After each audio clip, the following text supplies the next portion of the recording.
আলাইকুম। আমি এখন এসেছি নাটোরের এটাকে বলে সোনাবাজু, তবে গুরুদাসপুর থানার মানে চলন বিলের এটা হচ্ছে একটা শাখা। তো যাই হোক, এখানে আমাদের তরমুজ ব্যাপকভাবে আবাদ হয়। এবছর আমরা প্রায় 100 কেজির মতন তরমুজ বিক্রি করেছি। তারই ধারাবাহিকতায় মাইশা 999 আমাদের বড় ভাই, নাম কি ভাই আপনার? মোহাম্মদ আজাদুল ইসলাম। মোহাম্মদ আজাদুল ইসলাম ভাই আমাদের এখানে জমি, এখানে কতটুকু জমি আছে আপনার? আমার এখানে আছে 15 কাঠা। 15 কাঠা। তো প্রায় পাশাপাশি সবাই এখানকার আমাদের এই তরমুজ গুলাই আবাদ করছে। তো এখানে তরমুজ হচ্ছে মাইশার 999, জুবলি 2 এবং ম্যাজিক বল, এই সবই মিশ্রিত করে এখানে তারা আবাদ করছে।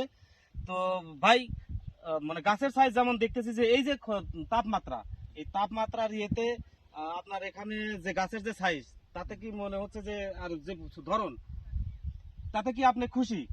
জি ভাই, আমি ইনশাআল্লাহ এর মধ্যে খুশি। আল্লাহ যদি কোনো বিপদ না আপদ না দেয়, মোটামুটি রেজাল্ট ভালো দেয়। হ্যাঁ, যে যে খর তাপমাত্রা, এই তাপমাত্রার ভিতরে যে গাছ এত সুন্দর আছে এবং ফলগুলো এই যে এই যে ফল এখানে, এই যে ফল ভিতরে মানে গাছের ইয়েতে ফল দেখাই যাচ্ছে ফল না। দেখা যায় না গাছের নিচে। এর ভিতরে মানে এই যে ফল, অনেক অনেক অনেক অনেক অনেক অনেক জ্বালা পড়ছে। এটা ছোট ছোট ছোট ছোট আকারে ছোট আছে, বড় আছে। কেবল কেবল কেবল হচ্ছে একই জায়গায় দুইটা এরকম সারা মাঠেই আছে।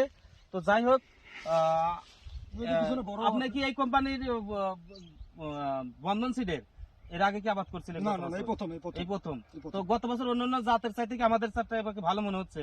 মনে হচ্ছে রেজাল্ট খুব, ধরা একটু ঘন লাগছে, ধরা ভালো দেখতেছি ভালো। ঠিক আছে, যাই হোক ভাই, তো আপনাকে ধন্যবাদ। আপনাকে রোদের ভিতরে আমরা অনেক সময় নিলাম আপনার। আচ্ছা আচ্ছা, যাই হোক, যত্ন করেন এবং আমরা আপনার সাথে যোগাযোগ রাখবো। আচ্ছা আচ্ছা, ধন্যবাদ। দেখলেন।